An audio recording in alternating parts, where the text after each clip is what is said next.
Saya sungguh bersyukur bersama-sama karena hari ini kita boleh beribadah dan hari ini kita boleh belajar kebenaran firman Tuhan. Oleh karena itu saudaraku yang dikasihi Tuhan, mari sebelum kita bersama-sama mendengarkan firman-Nya yang kudus, kita akan datang kepada Tuhan di dalam doa kita. Mari kita akan berdoa. Bapa yang penuh dengan kasih, Bapa yang penuh dengan rahmat, pada hari ini Tuhan, kami mau datang kepada Tuhan. Kami bersyukur kami bisa tetap beribadah walaupun secara online. Terima kasih Tuhan untuk kesempatan boleh memuji dan menyembah Tuhan. Dan saatnya kami boleh mendengarkan firman-Mu yang kudus. Firman yang memberi kekuatan kepada kami semuanya. Firman yang menerangi setiap langkah-langkah kehidupan kami. Berbicaralah kepada kami semuanya, dimanapun kami berada, biar firman-Mu meneguhkan kami, memberi kekuatan dan pengharapan kepada setiap kami semuanya. Di dalam nama di atas segala nama, nama yang penuh dengan keajaiban, yaitu nama Tuhan Yesus Kristus. Di dalam nama itulah kami semua sudah berdoa. Haleluya. Amin. Saudaraku yang dikasihi Tuhan, sidang jemaat GKMI Kenari, dan juga setiap saudara-saudara yang mengikuti ibadah ini secara online. Hari ini firman Tuhan saya diminta untuk menyampaikan sebuah tema dengan judul Penerang Langkahku. Saudaraku yang dikasihi Tuhan, saya ingin mengawali dengan sebuah kisah di mana ada sebuah perlintasan kereta api yang dijaga oleh seorang penjaga perlintasan kereta api.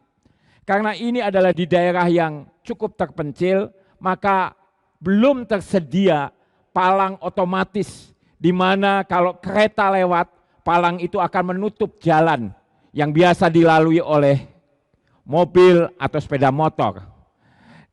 Satu-satunya untuk menutup jalan itu supaya tidak terjadi kecelakaan adalah adanya seorang penjaga pelintasan yang dengan bantuan pelita, saudaraku, dia kalau malam dia akan menggoyang-goyangkan akan pelitanya supaya semua kendaraan itu tidak melintas karena ada kereta yang akan lewat. Nah, saudaraku yang dikasihi Tuhan, kalau siang, dia biasanya berdiri di tengah jalan dan dia memberikan akan aba-aba dengan tangannya. Tapi kalau malam di mana seringkali gelap karena memang tidak ada penerangan di perlintasan itu. Di satu malam yang semakin gelap, saudaraku, dia mendengar bunyi lengkingan daripada suara kereta api yang akan lewat. Dan memang jam-jam segitu kereta itu akan lewat. Lalu saudaraku dengan bergegas dia mengambil pelitanya, lalu dia berdiri di tengah jalan dan mulai menggoyang-goyangkan akan pelitanya. Tanda supaya orang-orang yang naik kendaraan itu berhati-hati karena sebentar lagi kereta akan lewat. Tetapi saudaraku yang dikasihi Tuhan, sayang 1000 kali sayang, dia melihat saudaraku ada sebuah kendaraan yang melaju akan melintasi daripada rel kereta api itu. Dia makin terkejut dan makin gelisah karena walaupun digoyang-goyangkan, dia melihat saudaraku akan pengendara daripada kendaraan ini tetap melaju dengan kecepatan yang cukup tinggi. Dia terus menggoyang-goyangkan lampunya, sementara itu saudaraku kereta makin mendekat. Tetapi yang dia saksikan pada akhirnya adalah ternyata saudaraku kendaraan itu terus melaju dengan begitu cepat dan pada akhirnya terjadilah kecelakaan. Saudaraku yang dikasihi Tuhan, perkara ini masuk ke pengadilan Dan di pengadilan dia ditanya oleh hakim tentang bagaimana peristiwa itu terjadi. Dan ketika hakim bertanya kepada dia, apakah Bapak sebagai penjaga perlintasan kereta api telah menggoyang-goyangkan pelita Bapak sebagai tanda harus hati-hati, harus berhenti karena sebentar lagi kereta akan lewat. Dan dia dengan jelas dia menjawab dengan tegas, ya Pak Hakim, saya telah menggoyang-goyangkan pelita saya sebagai tanda bahwa kereta segera lewat dan semua kendaraan berhenti. Dan dari dasar itulah lalu hakim memutuskan bahwa penjaga perlintasan kereta api ini tidak bersalah karena dia telah menjalankan tugasnya. Dan ketika pulang dari pengadilan, saudaraku, dia masih kelihatan gelisah. Dan temannya berkata, kenapa kamu gelisah? Bukankah kamu sudah dibebaskan dari hukuman bahwa engkau bersalah? Ternyata engkau terbukti tidak bersalah. Bukankah kamu telah menjalankan tugas dengan baik? Lalu penjaga perlintasan kereta api itu berkata, ya, aku memang telah menggoyang-goyangkan lampu itu sebagai tanda supaya kendaraan berhenti, supaya tidak terjadi kecelakaan. Tetapi aku takut kalau hakim itu lalu bertanya, yaitu apakah pelita yang engkau goyang-goyangkan itu menyala atau tidak? Karena ternyata pelita yang aku goyang-goyangkan itu tidak ada nyalanya alias mati atau padam. Saudaraku yang dikasihi Tuhan, dari kisah ini kita tahu betapa pentingnya sebuah pelita yang menerangi, sebuah pelita yang menerangi sekitarnya. Dan itu adalah sama dengan firman Tuhan yang tertulis dalam Mazmur 119 ayat 105 yang berkata demikian. Firman-Mu itu pelita bagi kakiku dan terang bagi jalanku. Saudaraku yang dikasihi Tuhan, sungguh luar biasa sekali bahwa firman Tuhan itu menjadi pelita bagi kaki kita dan terang bagi jalan kita.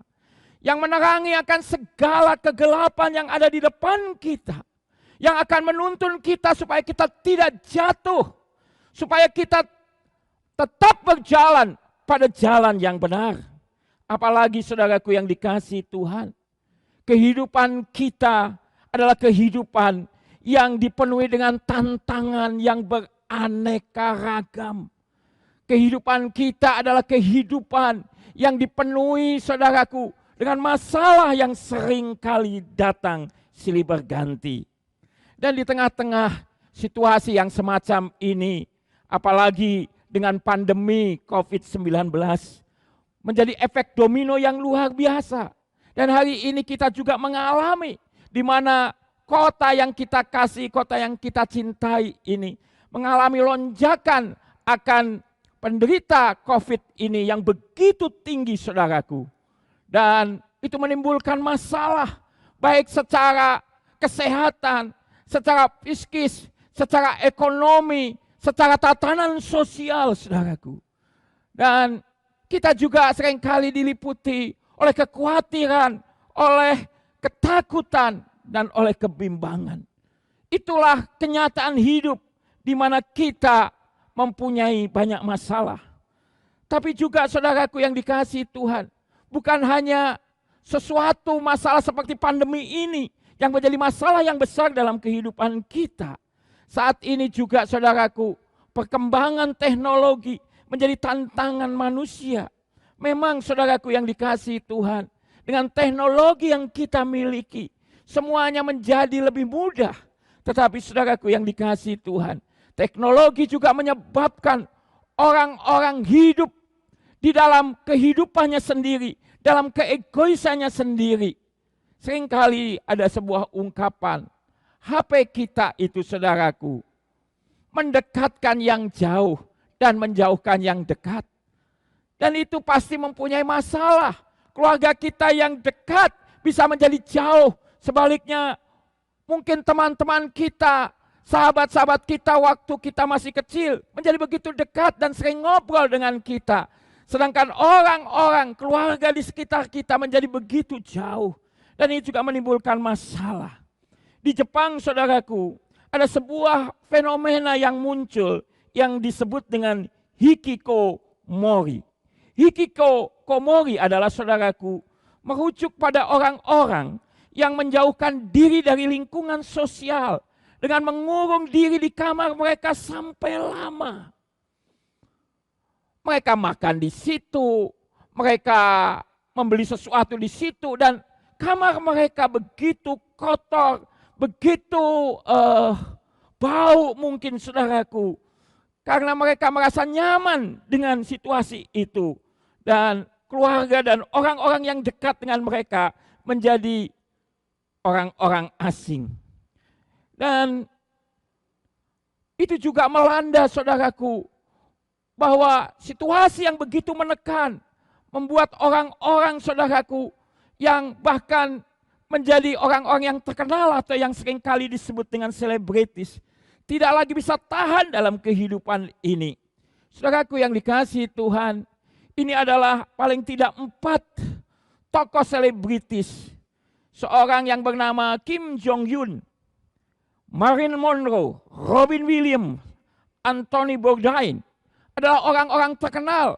Mereka adalah mempunyai pengikut, punya pencinta, baik ketika mereka menjadi bintang film, menjadi artis, menjadi penyanyi, bahkan menjadi seorang chef yang terkenal. Tetapi saudaraku yang dikasihi Tuhan, 4 orang ini punya kesamaan yang sama, yaitu sama-sama terkenalnya, tapi mereka juga sama-sama mati dengan cara mengenaskan, yaitu mati bunuh diri. Saudaraku yang dikasihi Tuhan, kenapa mereka bunuh diri? Karena mereka tidak kuat menghadapi kehidupan ini. Mereka rasanya sudah begitu putus asa, dan mereka tidak tahu lagi apa yang harus diperbuatnya.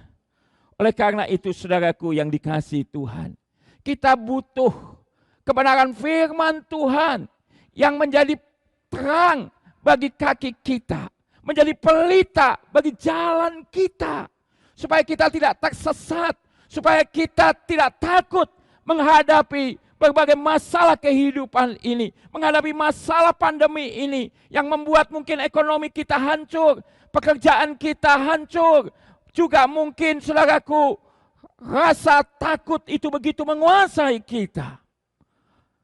Oleh karena itu saudaraku yang dikasihi Tuhan, Tuhan Yesus berkata dalam Matius pasal yang keempat, ayat keempat berkata demikian. Tetapi Yesus menjawab, ada tertulis, manusia hidup bukan dari roti saja, tetapi dari setiap firman yang keluar dari mulut Allah.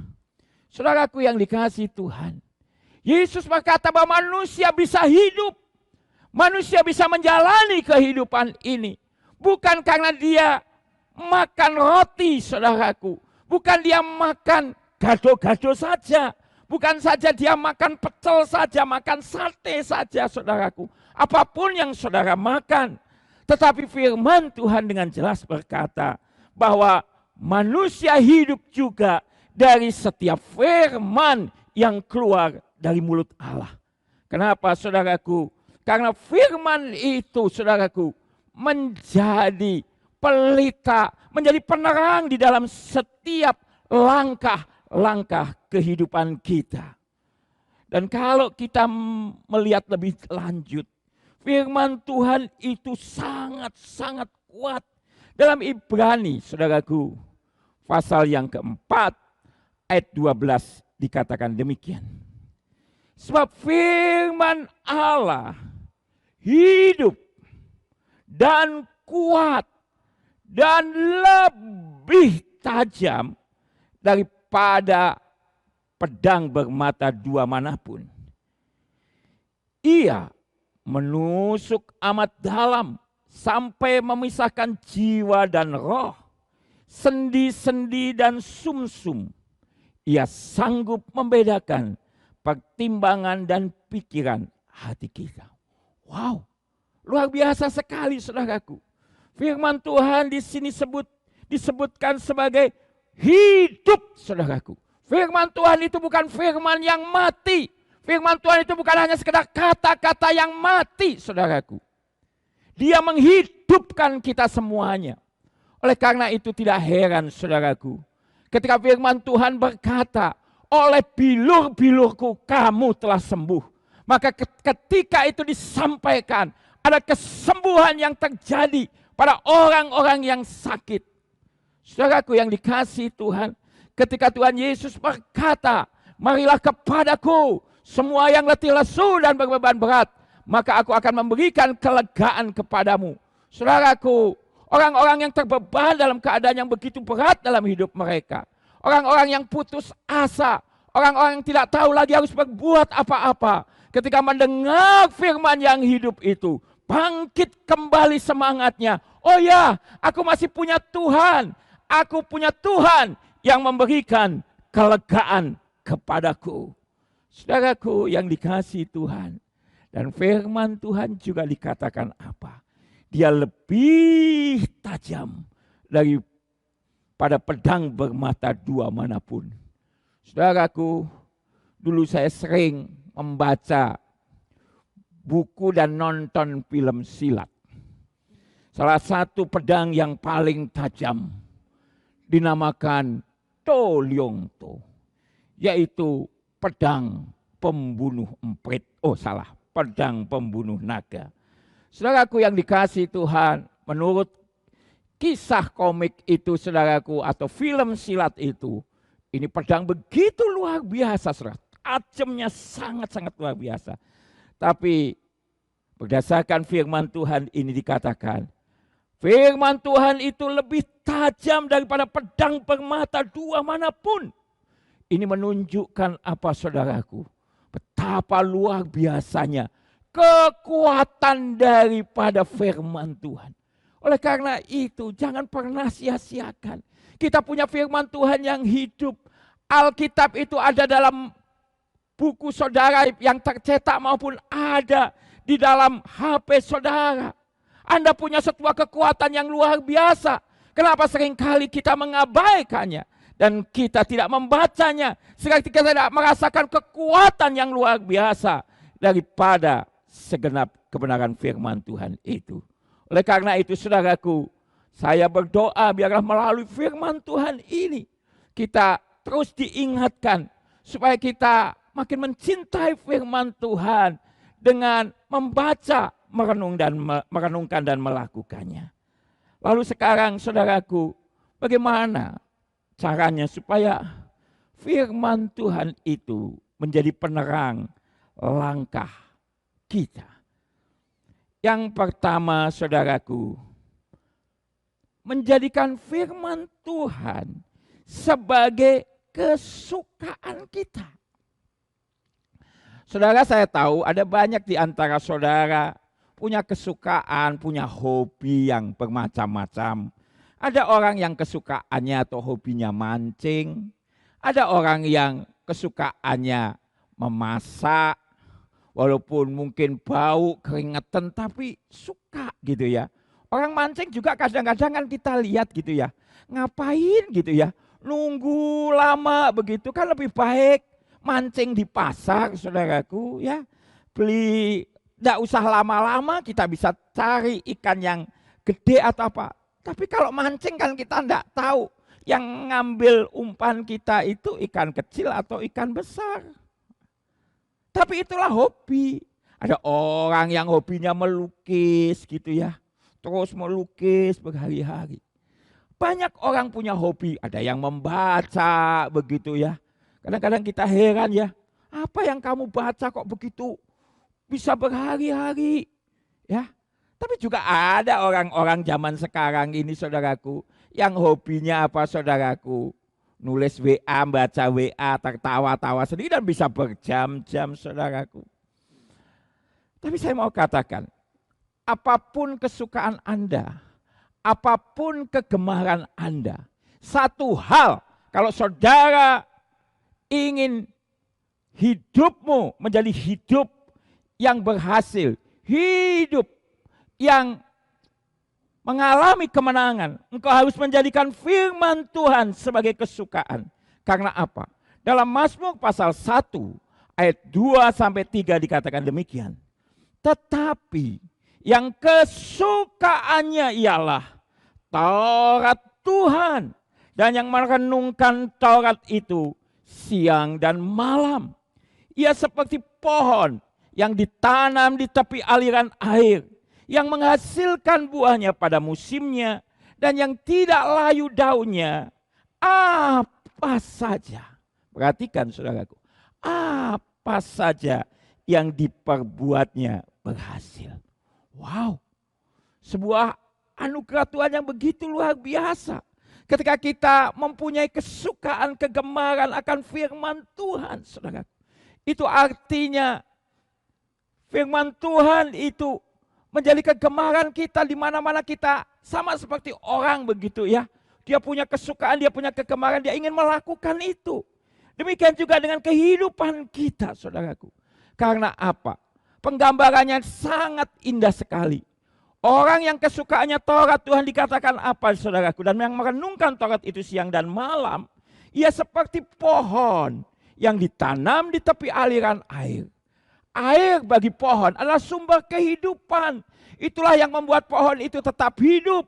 Itulah yang membuat pohon itu tidak mati. Itulah yang membuat pohon itu bisa hijau daunnya terus. Dan pada saatnya boleh menghasilkan buahnya pada musimnya. Wow, luar biasa saudara. Bahkan lebih jelas pemazmur berkata, apa saja yang diperbuatnya berhasil. Kenapa kita tidak punya kesukaan akan firman Tuhan? Padahal kita ingin apa saja yang diperbuat kita berhasil. Hari ini mari saudaraku yang dikasihi Tuhan. Dimanapun Anda berada, mari kita menjadikan firman Tuhan sebagai kesukaan kita. Karena itulah yang membuat kita berhasil. Sama seperti yang dikatakan firman Tuhan dalam Yosua pasal 1 ayat 8. Ini adalah nasihat Tuhan kepada Yosua yang berkata demikian. Janganlah engkau lupa memperkatakan kitab Taurat ini, tetapi renungkanlah itu siang dan malam, supaya engkau bertindak hati-hati sesuai dengan segala yang tertulis di dalamnya.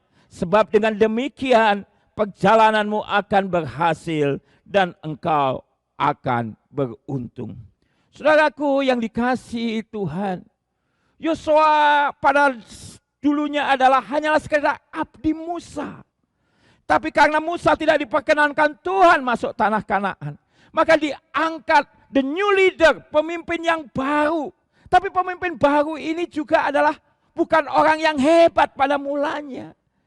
Dia hanyalah hamba Musa, dia hanyalah abdi Musa.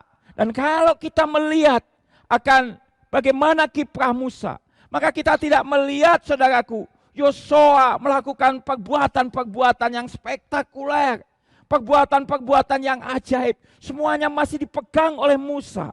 Dan sekarang saudaraku, dia harus tampil menjadi seorang pemimpin. Harus masuk ke negeri Kanaan. Satu negeri yang dijanjikan oleh Tuhan sendiri kepada bangsa Israel. Bagaimana dia mengatasi itu semuanya? Makanya firman Tuhan berkata, jangan kau lupa memperkatakan kitab Taurat ini. Renungkan itu siang dan malam. Maka saudaraku apa? Perjalananmu akan berhasil dan engkau akan beruntung. Dan itulah yang terjadi. Walaupun Yosua hanyalah dulunya abdi Musa, tetapi ketika saudaraku, dia menjadikan firman Tuhan sebagai penerang dalam hidupnya, menjadikan firman Tuhan sebagai kesukaannya, maka dia menjadi orang yang begitu taat kepada Tuhan. Maka Tuhan juga memberikan akan kuasa dan mukjizatnya. Kalau Musa mampu membelah Laut Merah, maka Tuhan memberikan kesempatan kepada Yosua untuk bisa membelah Sungai Yordan.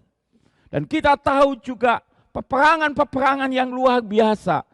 Misalnya peristiwa tembok Yeriko menjadi sebuah catatan yang spektakuler dari kepemimpinan Yosua. Dan ini karena apa, saudaraku? Karena ia adalah orang yang hidup di dalam kebenaran firman Tuhan. Dia adalah orang yang kesukaannya adalah firman Tuhan. Yang kedua, saudaraku, adalah menjadi pelaku firman. Dalam Yakobus pasal 1 ayat 22 dikatakan demikian. Tetapi hendaklah kamu menjadi pelaku firman dan bukan hanya pendengar saja. Sebab jika tidak demikian, kamu menipu diri sendiri. Saudaraku yang dikasihi Tuhan, kita ini tidak hanya sekedar mendengar firman Tuhan, tetapi saudaraku kita harus menjadi pelaku firman. Kita bukan hanya kagum dengan, wah Pak Pendeta menyampaikan firman dengan penuh kuasa. Oh ada banyak kesaksian yang luar biasa akan ketaatan firman Tuhan. Tetapi kita hanya mendengar saja. Tetapi kita tidak menjadi pelaku firman. Saudaraku, bukan seberapa banyak firman yang kita tahu, tapi berapa banyak firman yang kita lakukan. Itu adalah sesuatu yang jauh lebih penting. Kita bukan hanya sekedar tahu akan firman Tuhan, tahu ayat-ayat. Tetapi mari saudaraku, kita melakukan kebenaran firman itu. Karena apa saudaraku? Kalau kita membaca saudaraku di dalam Roma pasalnya yang ke-10 ayat 17, menarik sekali. Jadi iman timbul dari pendengaran. Dan pendengaran oleh siapa saudaraku? Oleh firman Kristus. Jadi ketika kita saudaraku mendengar firman, maka iman kita itu timbul saudaraku. Dan ketika itu timbul akan terjadi sesuatu yang begitu ajaib di dalam kehidupan kita. Dan kita harus menjadi pelaku-pelaku firman itu. Tentu saudaraku kita masih ingat bagaimana ketika Petrus dan teman-temannya sudah semalam-malaman bekerja keras. Dan mereka tidak menangkap ikan apapun. Satu ekor pun tidak bisa mereka tangkap.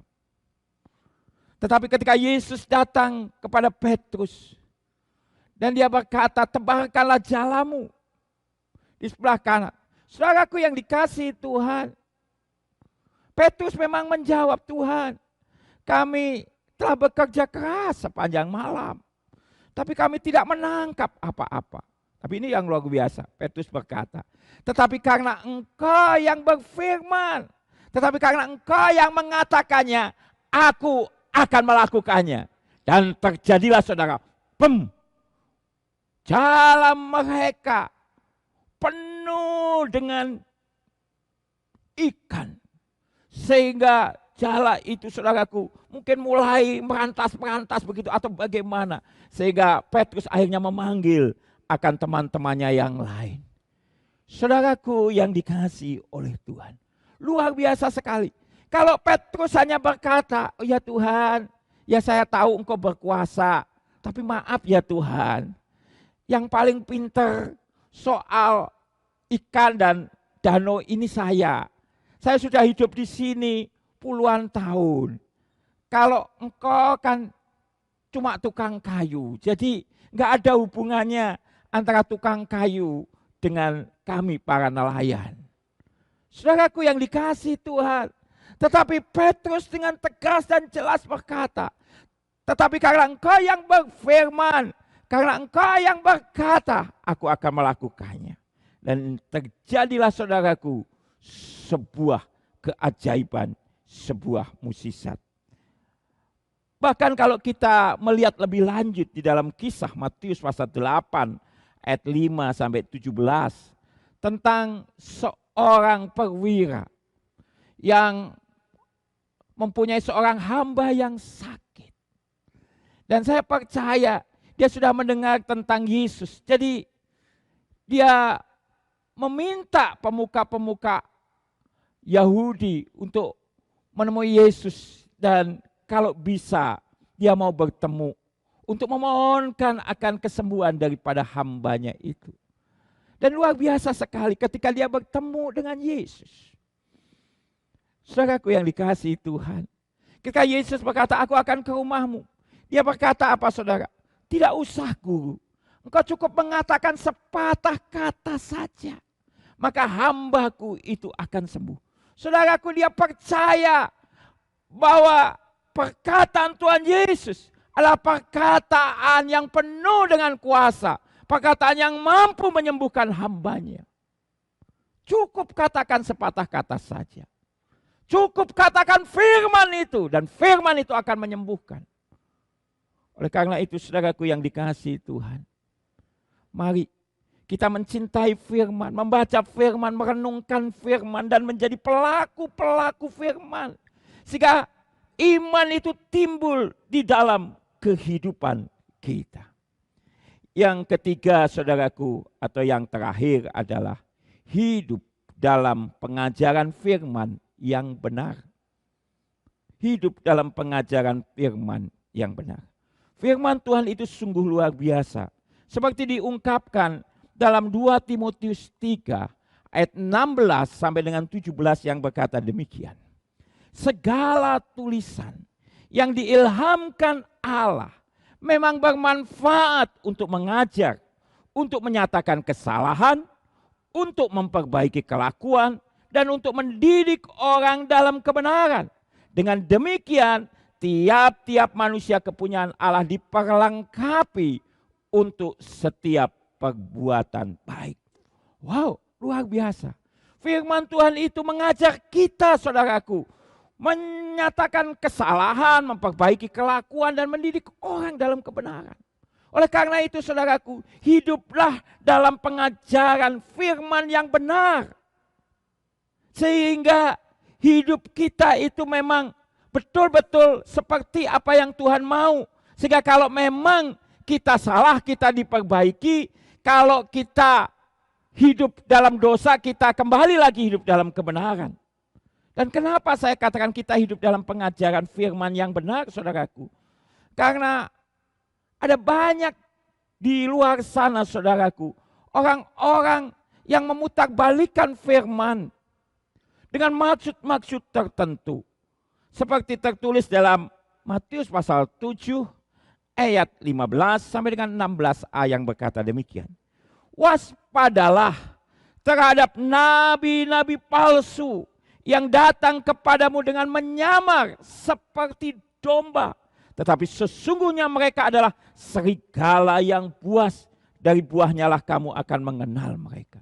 Saudara, kalau kita tidak hidup dalam pengajaran firman yang benar, maka akan ada, saudaraku, serigala yang berbulu domba, yang membuat iman kita melenceng, yang memberikan pengajaran yang tidak sesuai dengan kebenaran firman Tuhan.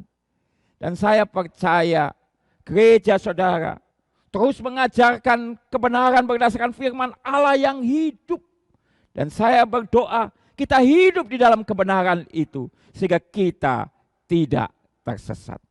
Jadi saudaraku yang dikasihi Tuhan, mari sebagai anak-anak Tuhan, apalagi di tengah-tengah situasi yang begitu berat hari-hari ini, situasi yang begitu mencekam, kita berpegang kepada kebenaran firman Tuhan.